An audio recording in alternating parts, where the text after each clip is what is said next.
ओम श्री परमात्मने नमः। श्रीमद्भगवद्गीता अथ षोडशोऽध्यायः। दैवासुरसम्पद्विभागयोगः। श्रीभगवानुवाच अभयं सत्त्वशं शुद्धिः ज्ञानयोगव्यवस्थितिः दानन्दमश्च यज्ञश्च स्वाध्यायस्तप आर्जवम् अहिंसा सत्यमक्रोधः त्यागः शान्तिरपैशुनम् दया भूतेष्वलो लुप्त्वम् मार्दवम् श्रीरचापलम् तेजः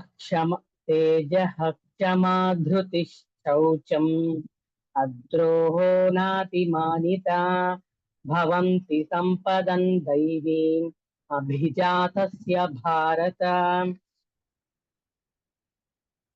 दम्भो दर्पोऽभिमानश्च क्रोधः पारुष्यमेव च अज्ञानं चाभिजातस्य पार्थ सम्पदमासुरीम् दैवी सम्पद्विमोक्षाय निबन्धायासुरीमता मा शुचः सम्पदं दैवीम् अभिजातोऽसि पाण्डव द्वौ भूतसर्गौ लोकेऽस्मिन् दैव आसुर एव च दैवो विस्तरशः प्रोक्तः आसुरं पार्थ मे शृणु प्रवृत्तिं च निवृत्तिं च जना न विदुरासुराः न शौचन्नापि चाचारः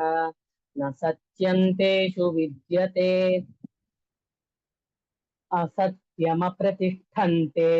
जगदाहुरनीश्वरम् अपरस्परसम्भूतं किमन्यत् कामहैतुकम् एतान् दृष्टिमवष्टभ्य नष्टात्मानोऽल्पबुद्धयः प्रभवन्त्युग्रकर्माणः क्षयाय जगतो हिताः काममाश्रित्य दुष्पूरम् दम्भमानमदान्विताः मोहाद् गृहीत्वा सद्ग्राहान् प्रवर्तन्ते शुचिव्रताः चिन्तामपरिमेयाञ्च प्रणयान्तामुपाश्रिताः कामोपभोगपरमाः एतावदिति निश्चिताः आशापाशशतैर्बद्धाः कामक्रोधपरायणाः ईहन्ते कामभोगार्थम् अन्यायेनार्थसञ्चयान् इदमद्य मया लब्धम् इमं प्राप्ये मनोरथम् इदमस्तीदमपि मे भविष्यति पुनर्धनम् असौ मया हतः शत्रुः हनिष्ये चापरानपि ईश्वरोऽहमहं भोगी सिद्धोऽहं बलवान् सुखी आढ्योऽभिजनवानस्मि कोऽन्योऽस्ति सदृशो मया यक्ष्ये दास्यामि मोदिष्ये इत्यज्ञानविमोहिताः अनेकचित्तविभ्रान्ताः मोहजालसमावृताः प्रसक्ताः कामभोगेषु पतन्ति नरकेषु च आत्मसम्भाविताः स्तब्धाः धनमानमदान्विताः यजन्ते नाम यज्ञैस्ते दम्भेनाविधिपूर्वकम् अहङ्कारं बलं दर्पं कामं क्रोधं च संश्रिताः मामत्मपरदेहेषु प्रद्विषन्तोऽभ्यसूयकाः तानहं द्विषतः क्रूरान् संसारेषु नराधमान् क्षिपाम्यजस्रमशुभान् आसुरीष्वेव योनिषु आसुरीयोनिमापन्नाः मूढा जन्मनि जन्मनि मामप्राप्यैव कौन्तेय ततो यान्त्यधमां गतिम् त्रिविधं नरकस्येदं द्वारन्नाशनमात्मनः कामक्रोधस्तथा लोभः तस्मादेतत्त्रयं त्यजेत् एतैर्विमुक्तः कौन्तेय तमोद्वारैस्त्रिभिर्नरः आचरत्यात्मनः श्रेयः ततो याति परां गतिम् यशास्त्रविधिमुत्सृज्य वर्तते कामकारतः न स सिद्धिमवाप्नोति न सुखं न परां गतिम् तस्माच्छास्त्रं प्रमाणन्ते कार्याकार्यौ व्यवस्थितौ ज्ञात्वा शास्त्रविधानोक्तं कर्म कर्तुमिहार्हसि ओम तत्सदिति श्रीमद्भगवद्गीतासु उपनिषत्सु ब्रह्म विद्याया योगशास्त्रे श्रीकृष्णार्जुन संवादे दैवासुर संपद् योगो नाम षोडशोऽध्यायः। सर्वधर्मान् परित्यज्य मामेकं शरणं व्रज अहं त्वा सर्वपापेभ्यः मोक्षयिष्यामि मा शुचः। ॐ तत्सत्। ॐ श्री परमात्मने नमः। श्रीमद्भगवद्गीता अथ सप्तदशोऽध्यायः। श्रद्धात्रयविभागयोगः। अर्जुन उवाच ये शास्त्रविधिमुत्सृज्य यजन्ते श्रद्धयान्विताः तेषां निष्ठा तु का कृष्ण सत्त्वमाहो रजस्तमः। श्रीभगवानुवाच त्रिविधा भवति श्रद्धा देहिनां सा स्वभावजा सात्विकी राजसी चैव तामसी चेति तां शृणु। सत्त्वानुरूपा सर्वस्य श्रद्धा भवति भारत श्रद्धामयोऽयं पुरुषः यो यच्छ्रद्धः स एव सः। यजन्ते सात्विका देवान् यक्षरक्षांसि राजसाः प्रेतान् भूतगणांश्चान्ये यजन्ते तामसा जनाः अशास्त्रविहितं घोरं तप्यन्ते ये तपो जनाः दम्भाहंकारसंयुक्ताः कामरागबलान्विताः कर्षयन्तः शरीरस्थं भूतग्राममचेतसः मां चैवान्तः शरीरस्थं तान् विद्यासुरनिश्चयान्। आहारस्त्वपि सर्वस्य विविधो भवति प्रियः यज्ञस्तपस्तथा दानं तेषां भेदमिमं शृणु। आयुस्सत्त्वबलारोग्यसुखप्रीतिविवर्धनाः रस्या स्निग्धा स्थिरा हृद्याः आहाराः सात्विकप्रियाः कट्वं ललवणात्युष्णा तीक्ष्णरूक्षविदाहिनः आहारा राजसस्येष्ठाः दुःखशोकामयप्रदाः यातयामङ्गतरसं पूतिपर्युषितं च यत् उच्छिष्टमपि चामेध्यं भोजनं तामसप्रियम् अफलाकाङ्क्षिभिर्यज्ञः विधिदृष्टो य युज्यते यष्टव्यमेवेति मनः समाधाय स सात्विकः। अभिसन्धाय तु फलं दम्भार्थमपि चैव यत् युज्यते भरतश्रेष्ठ तय्यज्ञौ विद्धि राजसम् विधिहीनमसृष्टान्नं मन्त्रहीनमदक्षिणम् श्रद्धाविरहितयज्ञम् तामसं परिचक्षते देवद्विजगुरुप्राज्ञा पूजनं शौचमार्जवम्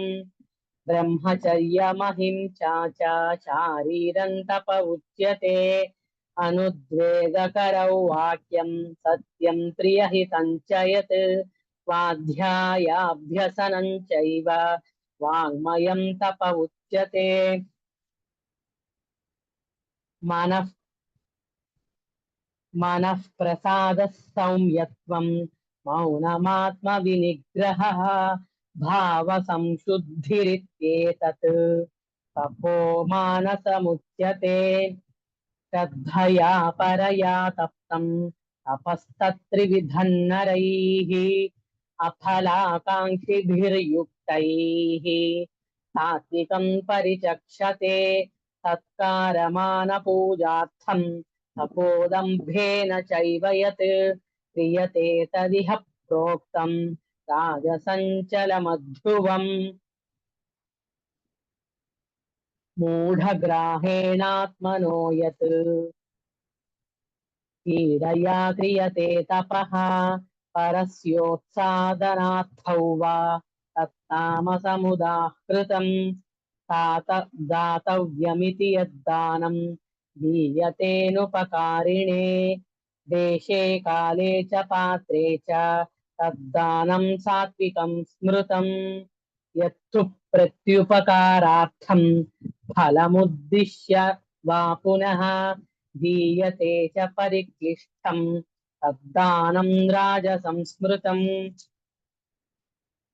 अदेशकाले यद्दानम् अपात्रेभ्यश्च दीयते असत्कृतमवज्ञातं तद्दामसमुदाहृतम् ॐ तत्सदिति निर्देशः ब्रह्मणस्त्रिविधः स्मृतः ब्राह्मणास्तेन वेदाश्च यज्ञाश्च विहिताः पुरा तस्मादोमित्युदाहृत्य यज्ञदानतपः क्रियाः प्रवर्तन्ते विधानोक्ताः सततं ब्रह्मवादिनम् तदित्यनभिसन्धाय फलैर्यज्ञतपः क्रियाः दानक्रियाश्च विविधाः क्रियन्ते मोक्षकाङ्क्षिभिः सद्भावे साधुभावे च तदित्येतत् प्रयुज्यते प्रशस्ते कर्मणि तथा तच्छब्दः पार्थ युज्यते यज्ञे तपसि दाने च स्थितिः सदिति चोच्यते कर्म चैव तदर्थीयं तदित्येवाभिधीयते अश्रद्धया हुतं दत्तं तपस्तप्तं कृतं च यत् असदित्युच्यते पार्थ न च तत्प्रेत्य नो इह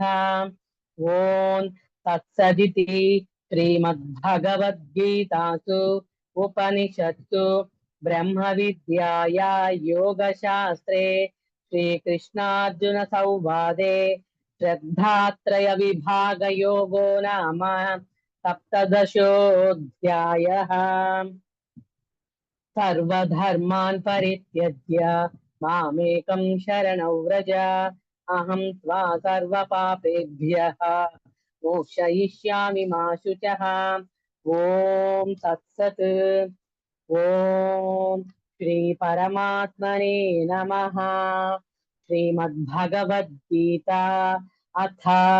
अष्टादशोऽध्यायः मोक्षसंन्यासयोगः अर्जुन उवाच सन्न्यासस्य महाबाहो तत्त्वमिच्छामि वेदितुम् त्यागस्य च हृषीकेश पृथक् केशि निषूदन श्रीभगवानुवाच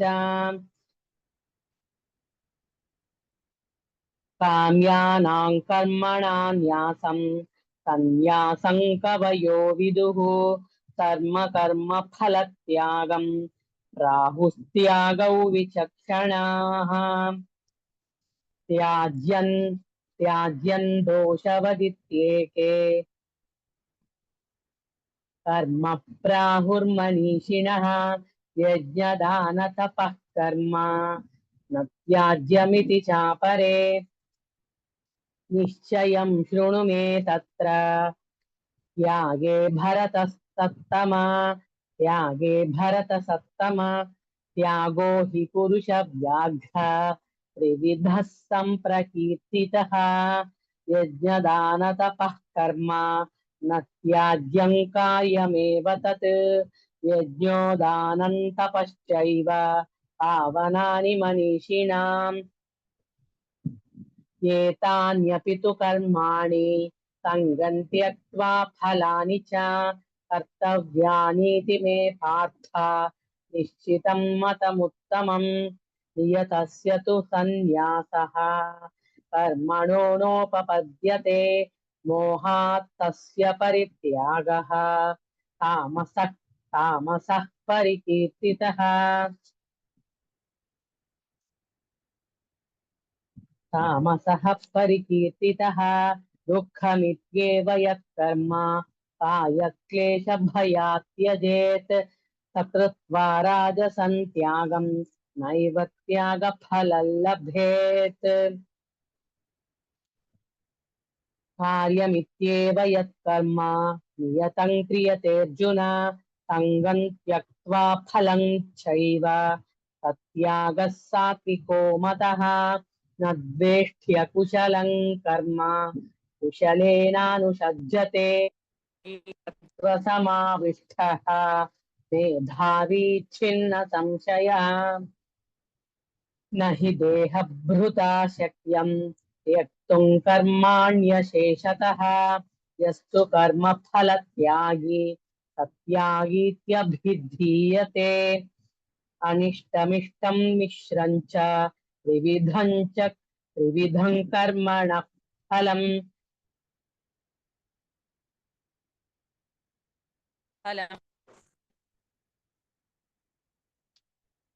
अनिष्टमिष्टं मिश्रं च त्रिविधं कर्मणः फलं भवत्यत्यागिनां प्रेत्य न तु सन्न्यासिनां क्वचित् पञ्चैतानि महाबाहो कारणानि निबोध मे साङ्ख्ये कृतान्ते प्रोक्तानि सिद्धये सर्वकर्मणाम् अधिष्ठानं तथा कर्ता कारणं च पृथक्विधम् विविधाश्च पृथक् चेष्टाः दैवं चैवात्र पञ्चमम् शरीरवाङ्मनोभिर्यत् कर्म प्रारभते नरः न्यायौ वा विपरीतौ वा पञ्चैते तस्य हेतवः तत्रैवं सति कर्तारम् आत्मानं केवलं तु यः पश्यत्यकृतबुद्धित्वात् न स पश्यति दुर्मतिः यस्य नाहङ्कृतो भावः बुद्धिर्यस्य न लिप्यते हत्वापि स इमान् लोकान् न हंति न निबध्यते ज्ञानं ज्ञेयं परिज्ञाता त्रिविधा कर्म चोदना करणं कर्म कर्तेति त्रिविधः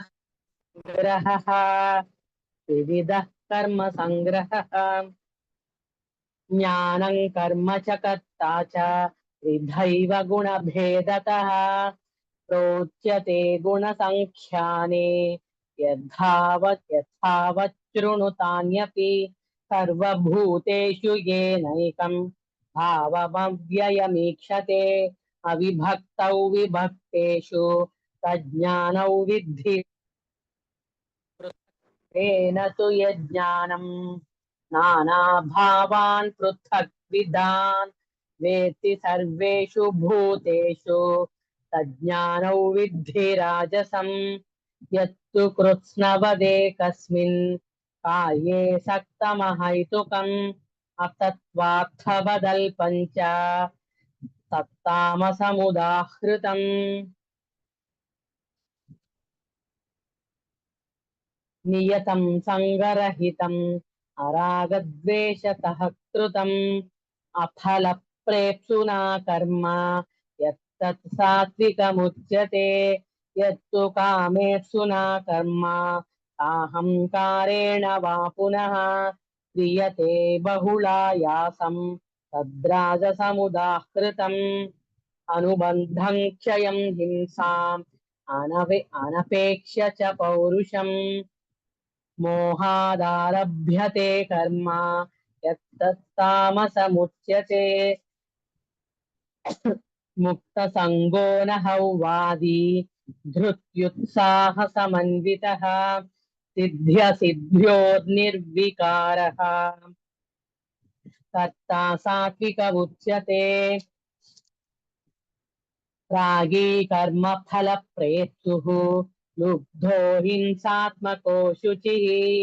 हर्षशोकान्वितः कर्ता राजसः परिकीर्तितः अयुक्तः प्राकृतस्तब्धः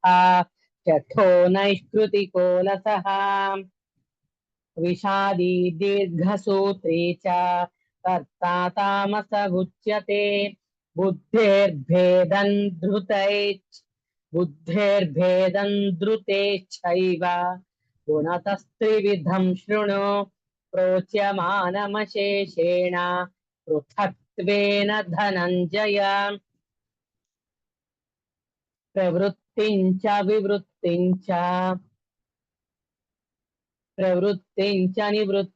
च कार्ये भयाभये बन्धं मोक्षं च या वेत्ति बुद्धिः सा पार्थ सात्विकी यया धर्ममधर्मं च कार्यं च कार्यमेव च यथावत् प्रजानाति बुद्धिः सा पार्थ राजसी अधर्मं धर्ममिति या मन्यते तमसावृता सर्वार्थान् विपरीतांश्च बुद्धिः सा पार्थ तामसी धृत्या यया धारयते मनः प्राणेन्द्रियक्रियाः योगेन व्यभिचारिण्या धृतिः सा पार्थ सात्विकी यया तु धर्मकामार्थान् धृत्या धारयते अर्जुन प्रसंगेन फलाकांक्षी धृतिः सा पार्थ राजसी यया स्वप्नं भयं शोकं विषादं मदमेव च न विमुञ्चति दुर्मेधाः धृतिः सा पार्थ तामसी सुखं त्विदानीं त्रिविधं शृणु मे भरतर्षभ अभ्यासाद्रमते यत्र दुःखां तञ्च निगच्छति यत्तदग्रे विषमिव परिणामे मृतोपमम् तत्सुखं सात्विकं प्रोक्तम् आत्मबुद्धि प्रसादजम्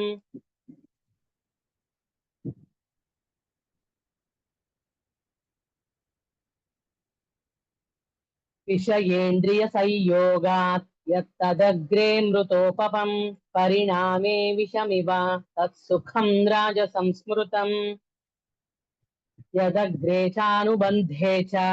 सुखं मोहनमात्मनः निद्रालस्य प्रमादोत्थं तत्तामसमुदाहृतम् न तदस्ति पृथिव्या वा दिवि देवेषु वा पुनः तत्त्वं प्रकृतिजैर्मुक्तं यदेभित्यात्रिभिर्गुणैः ब्राह्मण क्षत्रिय विशां शूद्राणां च परन्तप कर्माणि प्रविभक्तानि स्वभाव प्रभवैर्गुणैः शमोदमस्तपः शौचं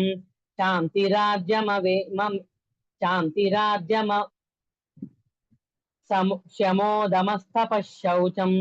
शान्तिरार्जवमेव च ज्ञानौ विज्ञानमास्तिक्यं ब्रह्म कर्म स्वभावजम् शौर्यं तेजो धृतिर्धाक्ष्यं युद्धे चाप्यपलायनम् दानमीश्वर भावश्च चात्रं कर्म स्वभावजम् कृषिगौ वाणिज्यं वैश्यकर्म स्वभावजं परिचर्यात्मकं कर्म शूद्रस्यापि स्वभावजं स्वे स्वे कर्मण्यभिरतः तं सिद्धिर्लभते नरः स्वकर्मनिरतः सिद्धिं यथा विन्दति तच्छृणु यतः प्रवृत्तिर्भूतानां येन सर्वमिदं ततं स्वकर्मणा तमभ्यस्त्य सिद्धिं विन्दति मानवः श्रेयान् स्वधर्मो विगुणः परधर्मात् स्वनुष्ठितात् स्वभावनियतं कर्म कुर्वन्नाप्नोति किल्बिषम् सहजं कर्म कौन्तेय सदोषमपि न त्यजेत् सर्वारम्भा हि दोषेण धूमेनाग्निरिवावृताः असक्तबुद्धिः सर्वत्र जितात्मा विगतस्पृहः नैष्कर्म्यसिद्धिं परमां सन्न्यासेनाधिगच्छति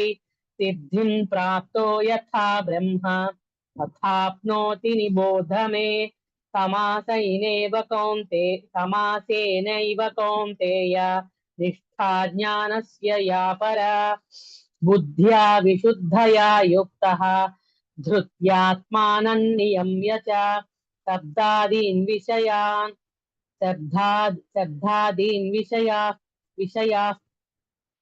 शब्दादीन् विषयान् त्यक्त्वा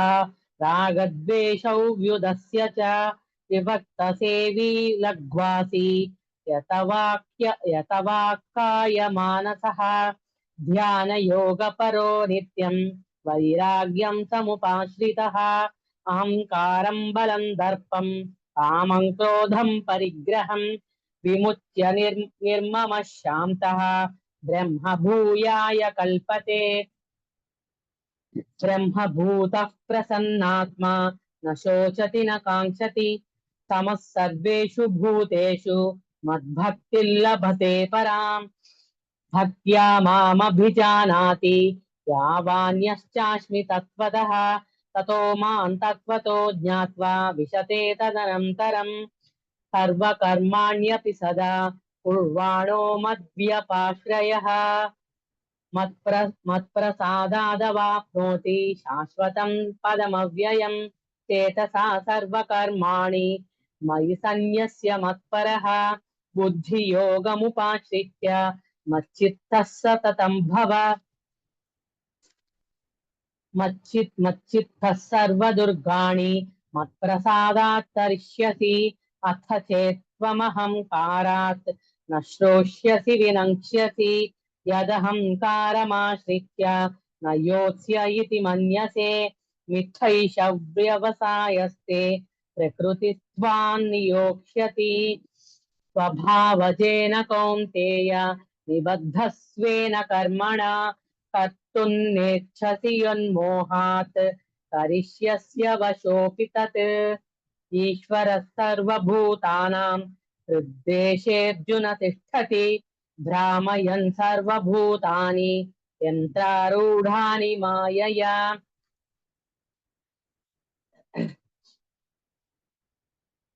तमेव शरणं गच्छ सर्वभावेन भारत तत्प्रसादात् परां शान्तिं स्थानं प्राप्स्यसि शाश्वताम् इति ते ज्ञानमाख्यातं गुह्यात् गुह्यतरं मया विमृश्यैतदशेषेण यथेच्छसि तथा कुरु सर्वगुह्यतमं भूयः शृणु मे परमौ वचः इष्टोऽसि मे दृढमिति ततो वक्ष्यामि ते हितम् मन्मना भव मद्भक्तः मद्याजी मां नमस्कुरु मामे वैश्यसि सत्यन्ते प्रतिजाने प्रियोऽसि मे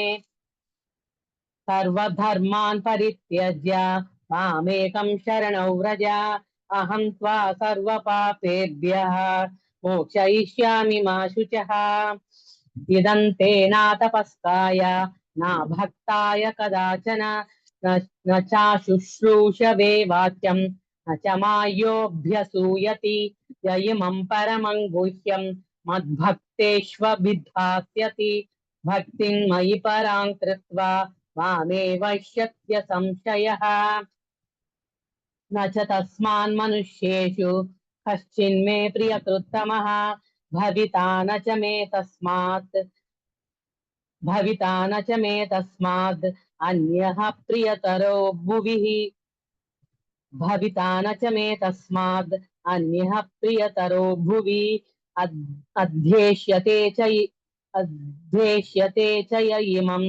धर्म्यं संवादमानयोः ज्ञानयज्ञेन तेनाहम् इष्टस्यामिति मे मतिः श्रद्धावाननसूयश्च शृणुयादपि यो नरः सोऽपि मुक्तः शुभाल्लोकान् प्राप्नुयात् पुण्यकर्मणां कच्चिदेतच्छ्रुतं पार्थ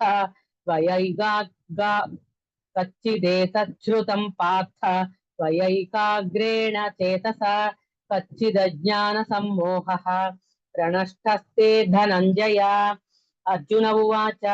नष्टो मोहस्मृतिर्लब्धा त्वत्प्रसादान्मयाच्युत स्थितोऽस्मि गतसन्देहः करिष्ये वचनं तव सञ्जय उवाच इत्यहौ वासुदेवस्य पार्थस्य च महात्मनः संवादमिममश्रौषम् अद्भुतं रोमहर्षणम् व्यासप्रसादाच्छ्रुतवान् एतद्गुह्यमहं परम् योगैयोगेश्वरात् कृष्णात् साक्षात् कथयत स्वयम् राजन् संस्मृत्य संवादं इममद्भुतं केशवार्जुनयोः पुण्यं हृष्यामि च मुहुर्मुहुः तच्च संस्मृत्य